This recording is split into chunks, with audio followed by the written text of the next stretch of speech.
की कंसेप्ट है, इक्वेशन बनाइए रोटेशनल डायनामिक्स के क्वेश्चन सॉल्व करने के लिए।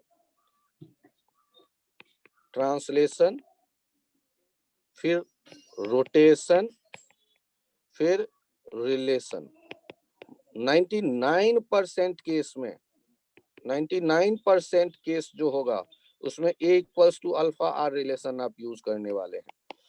फिर से ये जो कंसेप्ट आप देख रहे हैं 3 टुकड़े में कैलकुलेशन का, इसे आपको फॉलो करना है। पहला ट्रांसलेशन, दूसरा रोटेशन और तीसरा रिलेशन। चेक करिए, जैसे सबसे आसान क्वेश्चन, यदि आप कहते हो कि ये चरखी या आप देखते हैं सुई धागे वाला, धागे का एक सिरा आपने छत से लटकाया और वो जो रील है वो जो है ये m मास का है, रेडियस r है और ये अपने वेट के कारण किधर जाना चाहेगा, नीचे, और टेंशन रोकना चाहेगा। लेकिन आप क्या देख रहे हैं, ये नीचे भी आ रहा है और ऐसे घूम भी रहा है। मतलब इस जगह यदि मैं काम करना शुरू करूं तो हम लोग ट्रांसलेशन की बात करेंगे तो किसकी बात करेंगे, डिस्क की। और डिस्क पे एक हम mg लगता दिखाएंगे और t ऊपर लगता दिखाएंगे। उसमें पॉइंट ऑफ एप्लीकेशन इंपॉर्टेंट नहीं होता है ट्रांसलेशन के टाइम पर। ट्रांसलेशन के टाइम पर हम केवल फोर्स को देखते हैं, पॉइंट ऑफ एप्लीकेशन नहीं सोचते। अब इन दोनों में एक्सलेशन किधर है, नीचे की तरफ, तो क्या लिखने वाले हैं, mg माइनस टी बराबर ma। क्यों, क्योंकि mg को बड़ा माना आपने, mg माइनस टी बराबर ma। अब यदि हम बात करते हैं तो नेक्स्ट पॉइंट आता है ट्रांसलेशन के बाद आता है रोटेशन। तो आप यहाँ mg जो है वो सेंटर से गुजर रहा है और mg के कारण ये डिस्क नहीं रोटेट करता, mg ये सेंटर के अबाउट रोटेट करता दिख रहा है। ये रोटेशन, इसकी जिम्मेदारी किसकी होगी, mg की तो कतई नहीं है। ये किसकी जिम्मेदारी है, हम किससे ये देख रहे हैं, ये हम देख रहे हैं टेंशन के कारण रोटेशन होता हुआ, T इंटू आर। ये किसके बराबर लिखेंगे आप, आई अल्फा। एक तीसरा वाला तो मैंने कह ही दिया है, बिना अकल लगाए 99% केस में आप एक वस्तु अल्फा आर लिख देंगे।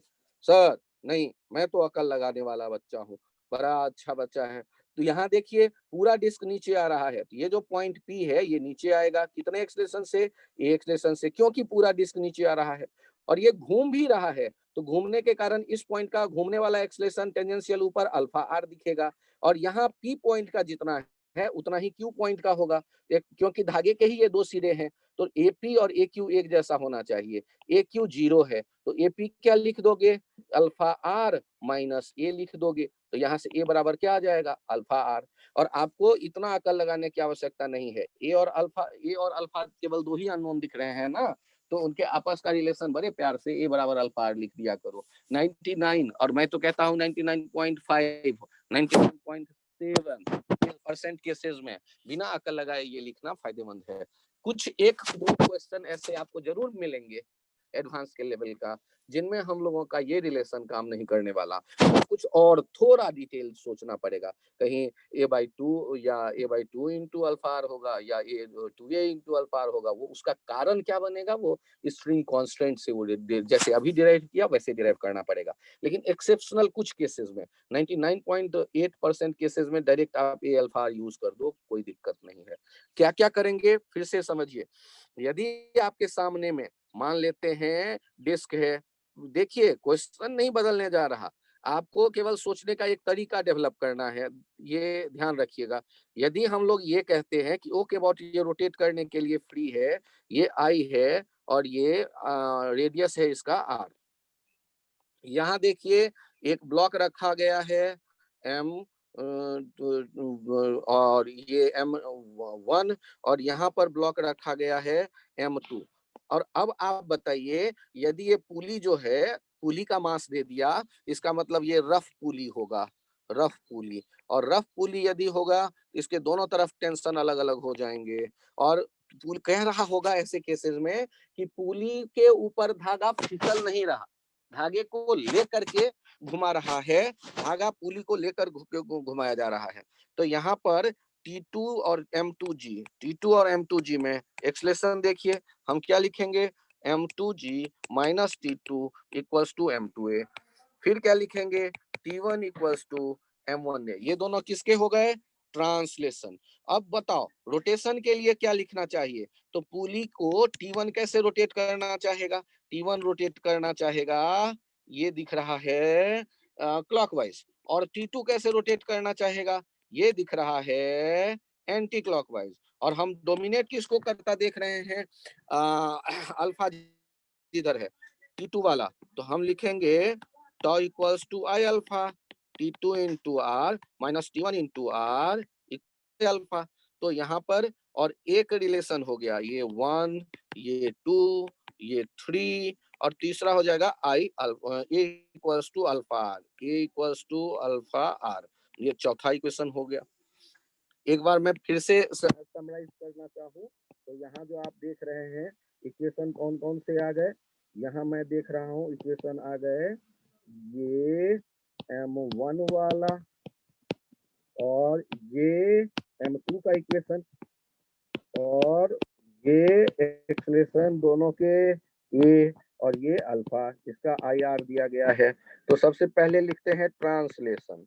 ट्रांसलेशन का इक्वेशन देखिए, T1 equals to M1A, M2G minus T2 equals to M2A। ये हो गया ट्रांसलेशन।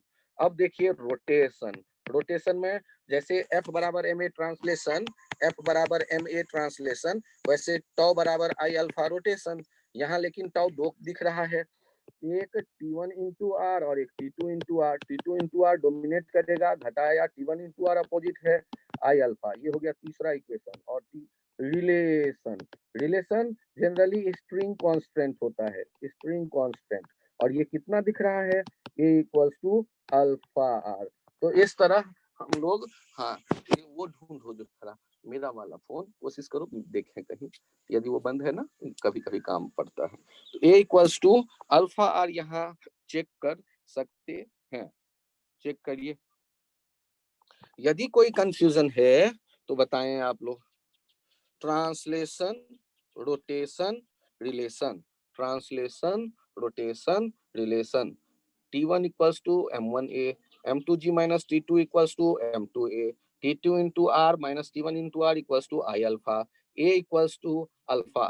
यहाँ कोई भी क्वेश्चन आता है, जैसे जैसे आपको क्वेश्चन मिलता है कि ये भी एक पुली और यहाँ दूसरा भी एक पुली, दोनों के रेडियस अलग अलग, दोनों के रेडियस अलग अलग, ध्यान दीजिएगा। ये पुली भी घूमने के लिए सेंटर के अबाउट फ्री, और इस पुली की खासियत क्या है, और यहाँ देखिए ये पुली भी सेंटर के अबाउट घूमने के लिए फ्री, दोनों के मोमेंट ऑफ इनर्शिया अलग अलग, दोनों के रेडियस अलग अलग।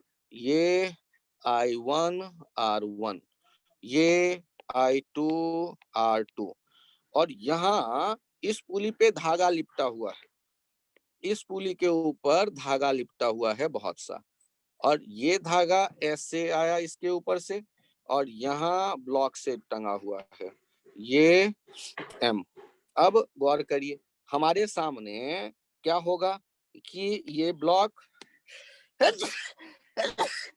एक्सक्यूज मी, M नीचे जाता दिखेगा ए एक्सलेशन से, यहाँ ये घूम रहा है अल्फा 1 से, और ये घूम रहा है अल्फा 2 से।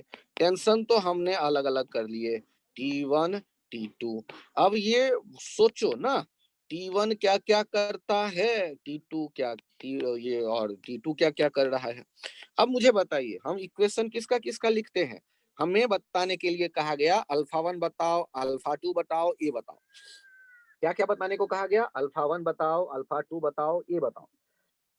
धागा हमेशा टेंजेंट के लॉन्ग होता है, T1 T2 अल्फा 1 अल्फा 2 ए, 5 चीजें पूछी गई है। ध्यान से देखिएगा सॉल्व करते वक्त हम लोग क्या लिखेंगे, सबसे पहले ट्रांसलेशन। ट्रांसलेशन में क्या हो गया, mg minus T2 equals to mg minus T2 equals to mg minus T2 equals to ma।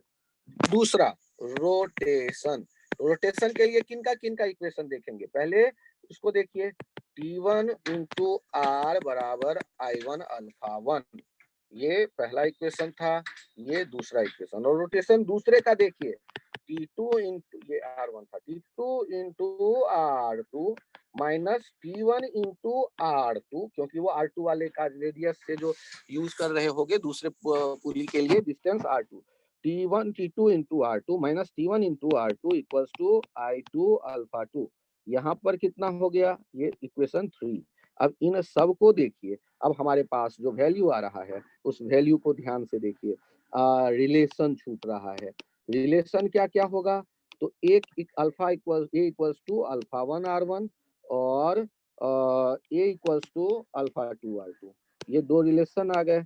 हमने आपसे कहा था ना कि 90 कह रही है कि जो आपका फोन है ना वो उस अंदर वाले उधर वाले में चाबी में है, वहाँ पर अलमारी।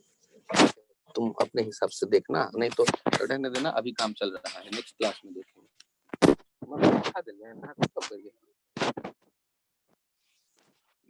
ये यहाँ के जो रिलेशन है आपके पास, इस रिलेशन को ध्यान से देखिए, कौन कौन से रिलेशन आ गए। एक ट्रांसलेशन हमने देखे, एक ट्रांसलेशन हमने देखे, दूसरा रोटेशन हमने देखा, और तीसरा रिलेशन। अब आपके मन में फिर विचार आएगा, सर आप तो कह देते हो कि 99.8% केसेस में ये यूज कर दो, क्यों यूज कर दूं? हाँ, तो फिर मैं याद दिलाऊं आपको, ध्यान से सुनिए। यहाँ पर मैं मानता हूँ Q, यहाँ पर मैं मानता हूँ P पॉइंट नीचे खुलता होगा धागा किससे, अल्फा 2 R2 से, और ये कितने से नीचे जा रहा है, A से। तो एक्सलेशन ऑफ Q बराबर एक्सलेशन ऑफ P, तो इससे क्या आ जाएगा, चेक करिए, A बराबर अल्फा 1 R1 या अल्फा 2 R2, A बराबर अल्फा 2 R2, A बराबर अल्फा 2 R2 आ गया। अब गौर करिए, यदि आप बात करते हैं ये वाला सिरा और ये वाला सिरा, यहाँ पर M ये S कह दे, ये कह देता हूँ C और ये कह देता हूँ D, तो एक्सलेशन ऑफ C बराबर एक्सलेशन ऑफ D आप लिखने वाले होंगे। एक्सलेशन ऑफ C बराबर एक्सलेशन ऑफ D की यदि आप चर्चा करते हैं तो यहाँ देखिए, acceleration of C acceleration of D, तो एक्सलेशन ऑफ C क्या हो जाएगा, अल्फा 2R2 अल्फा 2R2, और वो कितना हो जाएगा, अल्फा 1R1। तो अल्फा 1R1 किसके बराबर, अल्फा 2R2 के, और अल्फा 2R2 जो आप देख रहे हैं वो A के बराबर है। तो हम डायरेक्ट ये भी लिख सकते हैं, A equals to alpha 1R1 equals to alpha 2R2। आपके समझ में आए तो ये इतना डिटेल सोचो, और नहीं समझ में आए तो सर ने कहा था, क्या कहा था सर ने, फिर से याद करो कि 99% केसेस में A बराबर अल्फा 1R1, A बराबर अल्फा 2R2 लिखते चलो, काम होता जाएगा। ट्रांसलेशन, रोटेशन, रिलेशन, 5 अननोन है और 5 इक्वेशन आ गए आपके पास, तीसरा, चौथा, पांचवा, 5 अननोन, 5 इक्वेशन। अब ये इस तरह के क्वेश्चन जब भी सामने आएंगे आपके दिमाग में, यदि ये ट्रांसलेशन, रोटेशन, रिलेशन सेट है तो अपना काम बनता जाएगा, उसमें कहीं कोई परेशानी नहीं आने जा रही। फिर क्या क्या सोचना पड़ेगा हमें, translation, rotation, relation, translation, rotation, relation. अरे वाह, थैंक यू, थैंक यू। बंद कर ले अलमीरा, फिर मम्मी के साथ। Thank you, thank you. अब मुझे बताइए, इसमें यदि किसी पॉइंट को आपको फिर से लगे कि एक्सप्लेन करना है, स्ट्रिंग कांस्टेंट एक इंपॉर्टेंट रोल प्ले कर रहा है, उसका भी ध्यान रखिएगा। स्ट्रिंग कांस्टेंट, जो रिलेशन में कभी कंफ्यूजन होगा तो आपको डिटेल जाना है, एडवांस के लेवल में जाना है तो आप उसके बारे में बात करेंगे, और डिटेल यदि नहीं जाना है तो ज्यादा लफड़ा नहीं करना है, बिना अकल लगाना है। मेंस का क्वेश्चन है तो ज्यादा डिटेल नहीं सोचिएगा, ए बराबर अल्फा आर लिख दीजिए, आपका काम हो जाएगा, गारंटी मेरी। ठीक है, क्या सुन पा रहे हैं आप लोग? Hello, yes sir, yes sir. अब मुझे ये बताइए, ट्रांसलेशन, रोटेशन, रिलेशन बहुत बार समझ में आया होगा, उम्मीद मैं करता हूँ। यहाँ आपसे यदि कोई ये पूछता है कि ये जो रॉड है, इस रॉड को मैंने धागे से ऐसे लटकाया और इस जगह ये घूमने के लिए फ्री है। कैसे फ्री है? तो ऐसी व्यवस्था की गई है, कील लगाया हुआ है और ये दीवार से ऐसे अटैच्ड है और ओ पॉइंट के बाद घूमने के लिए फ्री। रॉड, ये है rod, is free to rotate about O. About O. Rod is free to rotate about O. ये L लेंथ है, ये M मास है। अब मुझे बताइए, यदि रॉड इस रोटेट करने के लिए फ्री दिख रहा है तो अब हम कैंची से इसे काट दें। जैसे जैसे ही कैंची से काटेंगे तो हमसे पूछा गया है find out force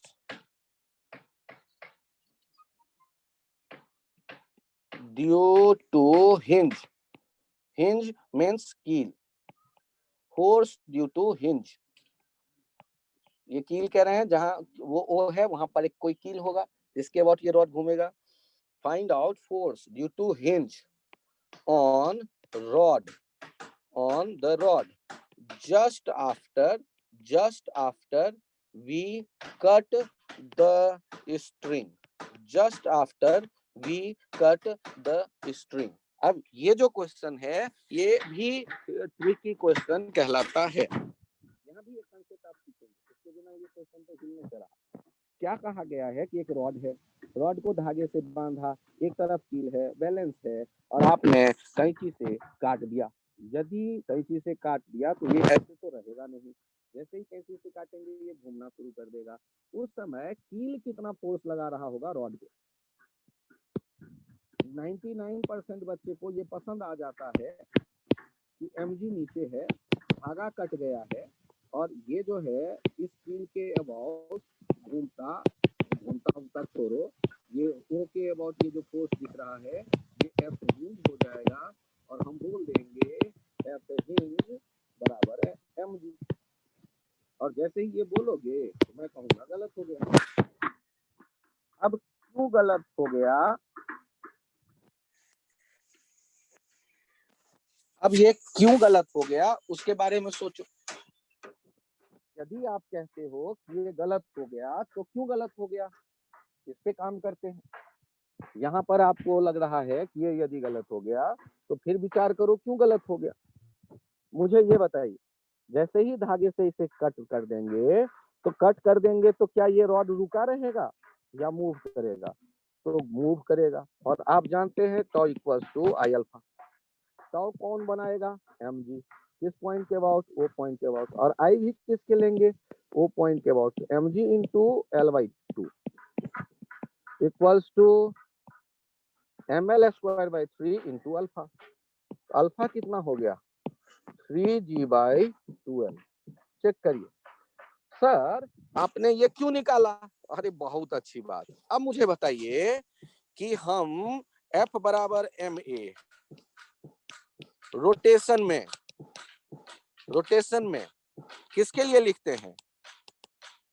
rigid body के सेंटर ऑफ मास के लिए लिखते हैं, क्योंकि रिजिड बॉडी में बहुत से पॉइंट हैं, इनफाइनाइट पॉइंट हैं। तो आप किसके लिए लिखेंगे? F बराबर ma। तो F बराबर ma लिखने के लिए आपके पास क्या है ऑप्शन? तो F बराबर ma हम सेंटर ऑफ मास के पॉइंट के लिए लिखेंगे। अब सेंटर ऑफ मास के लिए कैसे लिखेंगे आप, ये बताइए। तो सेंटर ऑफ मास के लिए लिखने का एक ही तरीका है, क्या? कि सारे फोर्स को लगता देखो सेंटर ऑफ मास पे। लेकिन एक समस्या फिर आई आपके पास कि सेंटर ऑफ मास का ट्रांसलेशन होगा तो हम सोचेंगे fx max fy may। लेकिन यहाँ सेंटर ऑफ मास का ट्रांसलेशन हो रहा है या रोटेशन? ट्रांसलेशन दिख रहा है, मींस स्ट्रेट लाइन मोशन दिख रहा है या सर्कुलर मोशन दिख रहा है रॉड के सेंटर ऑफ मास का? जवाब दीजिए, सोचिए। रॉड के सेंटर ऑफ मास का जो मोशन आप देख रहे हैं वो कैसा मोशन देख रहे हैं? स्ट्रेट लाइन मोशन या सर्कुलर मोशन? Circular motion. तो सर्कुलर मोशन में F बराबर ma कैसे लिखने की सलाह दी गई है? आराम से सोचिए फिर जवाब दीजिए। क्या किसी भी डायरेक्शन में F बराबर ma या XY मानने का कोई खास तरीका बताया गया है सर्कुलर मोशन में? सर्कुलर मोशन में एक्स एक्सिस किसके अबाउट देखने को कहा गया है? रेडियस के अबाउट। और वाई एक्सिस किसके अबाउट लिखने को कहा गया है? टेंजेंट के अबाउट। याद करो यार, तुम लोग ऐसे भुला दोगे तो तब तो काम ही गड़बड़ हो जाएगा। रोटेशन चैप्टर में हम लोग हैं और पहले कभी आया था सर्कुलर मोशन। सर्कुलर मोशन जब हम बात करते थे तो सर्कुलर मोशन में दो चीजें बहुत इंपॉर्टेंट थी। एक सेंट्रीपिटल एक्सेलरेशन जो हुआ करता था v²/r या ω²r, और एक टेंजेंशियल एक्सेलरेशन जो हुआ करता था alpha are 3g/2l into l/2, ये 3g/4। सोचो, याद आया कि x और y कैसे माना जाता था? x और y माना जाता था एक रेडियस के अलोंग और एक टेंजेंट के अलोंग। याद करो x और y कैसे माना जाता था। ये जो एक टेंजेंशियल है ये अभी ay है और ये सेंट्रीपिटल ax है, और हिंज का फोर्स किधर होगा तो मुझे नहीं पता। तो मैंने हिंज के फोर्स के दो कंपोनेंट बना दिए, एक Fy वाला बना दिया और एक Fx वाला बना दिया। हिंज का फोर्स मुझे नहीं पता किस डायरेक्शन में है। जब ये रोटेट कर रहा है तो मैंने ये मान लिया कि हिंज का जो फोर्स है वो एक एक्स के अलोंग मान लो कंपोनेंट होगा, एक वाई के अलोंग होगा। अब बताओ, घूमना तो अभी शुरू किया है, घूमना शुरू किया है तो मेरा तो 0 है, तो अभी क्या हो जाएगा? Centripetal acceleration 0। तो x के डायरेक्शन में हम क्या कह देंगे? Fx equals to max। ये क्या था? F centripetal equals to m into a centripetal. F centripetal में Fx ही है और m इंटू ए सेंट्रीपिटल 0 है। तो यहाँ से हमें पता चल गया हिंज का x कंपोनेंट नहीं होगा। अब बारी आता है ये पता करने की y। तो y के डायरेक्शन में कौन कौन है? तो हम लिखने वाले हैं, ब्लैक से लिखता हूँ, Fy इक्वल्स टू may। यहाँ y कौन से डायरेक्शन में है? F tangential equals to m into a tangential. तो एक है mg नीचे की तरफ और Fy है ऊपर की तरफ, तो mg minus Fy equals to am into a tangential. A tangential alpha लिखा है मैंने 3g/4।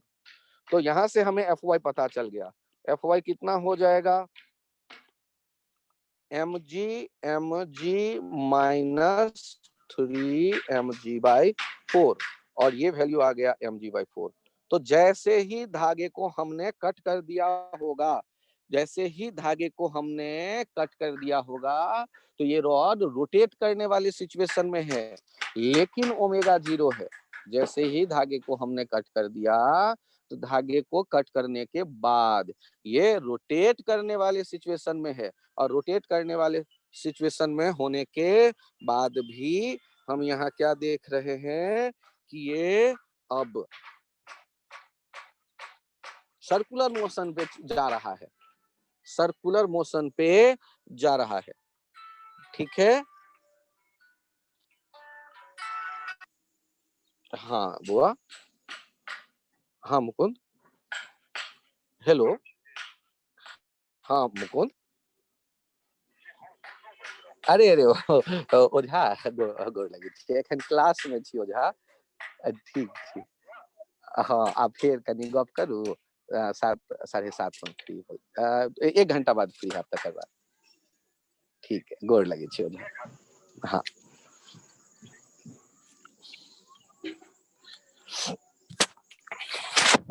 ये अब मुझे बताइए, फिर से मैं आपको एनालाइज करने के लिए कहता हूँ। रॉड है और रॉड को आपने धागे से बैलेंस किया हुआ था, तो शुरू में क्या होता?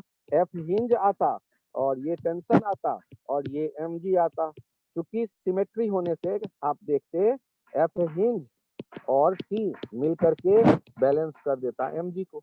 और किसी एक के अबाउट टॉर्क देखते, जैसे ओ के अबाउट या ए के अबाउट, तो ओ के अबाउट टॉर्क देखते 0 क्योंकि रुका हुआ है, तो mg into l/2 equals to t into l, यहाँ से t आ जाता mg/2।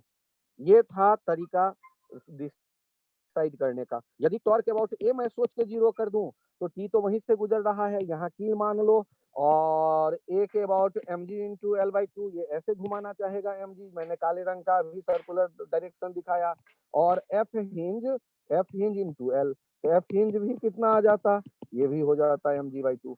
लेकिन आपने क्या किया कि इसके एक किनारे पर जो धागे का बैलेंस है, उस धागे के बैलेंस को आपने यहाँ से धागे के कट करके छोड़ दिया। तो जैसे ही धागे को कट कर दिया तो mg के कारण ये घूमने लगा, और घूमने यदि लगा तो tau about O equals to I about O alpha हमने सोचा mg इंटू L/2, क्योंकि ये शॉर्टेस्ट डिस्टेंस है L/2 इक्वल्स टू आई लिखते हैं ml²/3 किनारे के अबाउट, वो हमने रट्टा मारा 3g/2l। अब बताइए अल्फा आया, उससे क्या फायदा मिला? यहाँ पर यदि हम लोगों को रीडिंग रूम में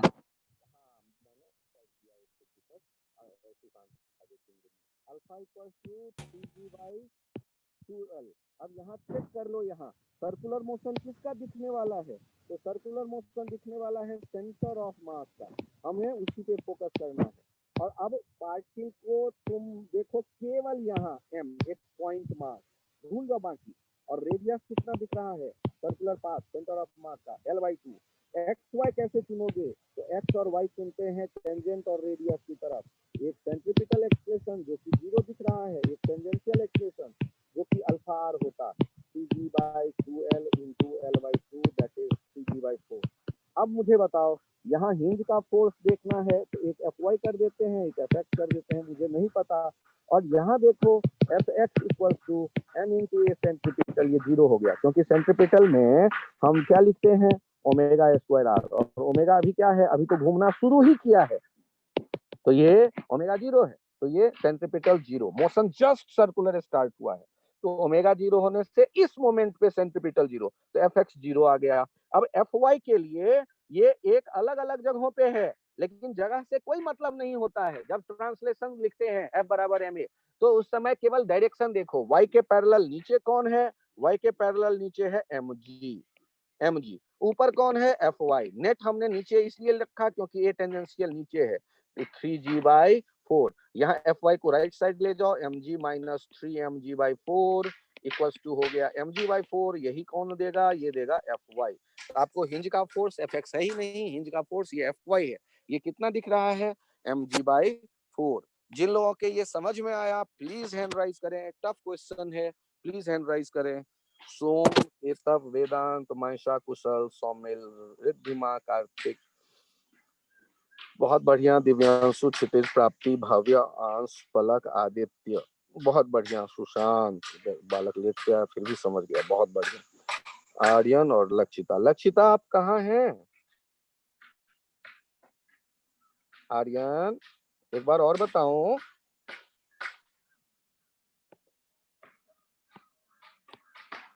ठीक है, तो आपको लगे कि ऐसे हम चल सकते हैं, ये बहुत बड़ी बात है कि आप इसे ऐसे समझने लगे तो, लेकिन कहानी यहाँ खत्म नहीं होता है, कहानी तो यहाँ से शुरू ही हो रहा है। सर शुरू ऐसे मत डराया करो।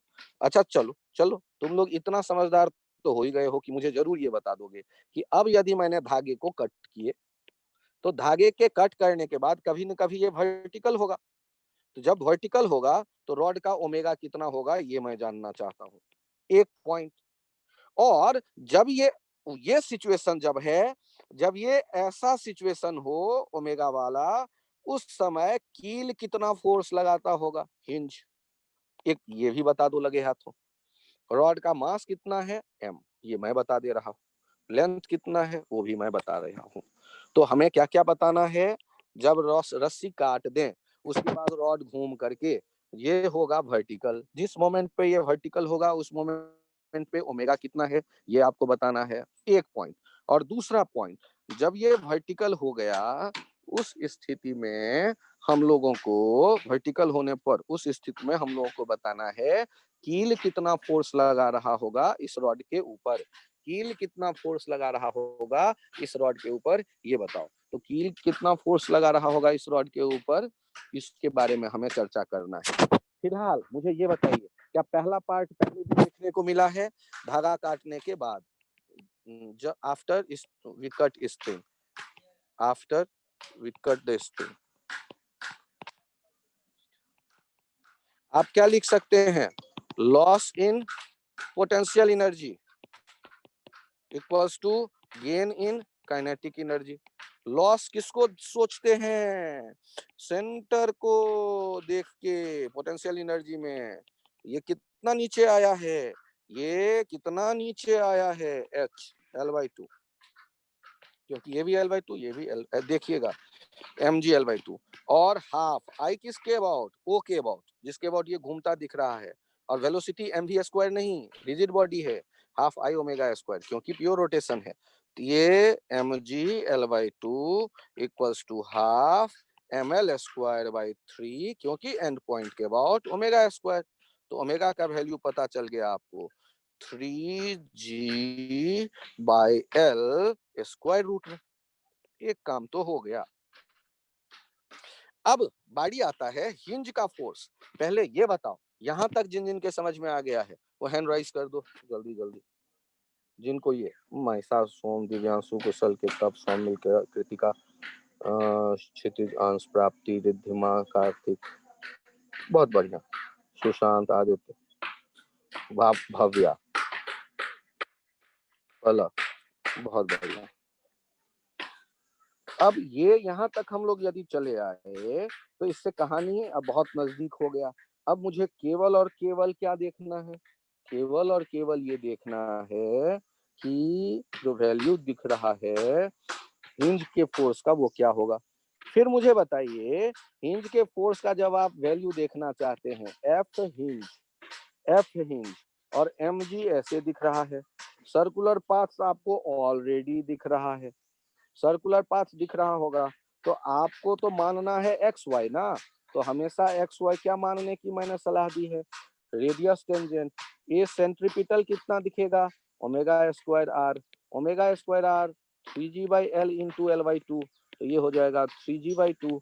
और F a tangential alpha r होता तो अल्फा आर में अल्फा तो है ही नहीं, क्यों? क्योंकि mg का भी टॉर्क नहीं बनेगा ओ के अबाउट, और एफ का हिंज का भी टॉर्क नहीं बनेगा, तो 0 इंटू आर, तो यहाँ कुछ है ही नहीं, ये 0 है। तो अब बचा कौन? अब बचा कौन? तो यहाँ चेक करिए, ऊपर है ए सेंट्रीपिटल, तो हम क्या लिख देंगे? F hinge minus mg equals to m omega square r 3g/2। यहाँ से कितना हो गया? एफ हिंज आ गया mg प्लस 3mg/2, ये हो गया 5mg/2। एफ हिंज आ गया 5mg/2। ठीक है, अभी के लिए मात्र इतना ही। हम लोगों ने कुछ आइडिया और एक्सटेंड किया कि सर्कुलर मोशन के अभी हमने एंगुलर मोमेंटम को यूज नहीं किया है। इस सर्कुलर मोशन वाले में एक टुकड़ा होगा एंगुलर मोमेंटम और दूसरा टुकड़ा आएगा रोलिंग, और उसमें चैप्टर कंप्लीट होता है। तो आप घबराइएगा नहीं, ये शुरू कह सकते हैं, इसे खत्म नहीं कहेंगे चैप्टर का। हमारे पास टॉर्क का आइडिया आया है, थोड़ा सा मोमेंट ऑफ इनर्शिया क्या है, उन्हीं को मिक्स करके अब क्वेश्चन बन रहे हैं। ठीक, तो एक लेवल क्रॉस कर दिए। एचसी वर्मा उठाइए, डायग्राम वाले जितने क्वेश्चन है सबके एबीडी बना जाइए, और उसमें tau equals to alpha, rotation, relation और ट्रांसलेशन को यूज करिए। Thank you, bye bye. ठीक है।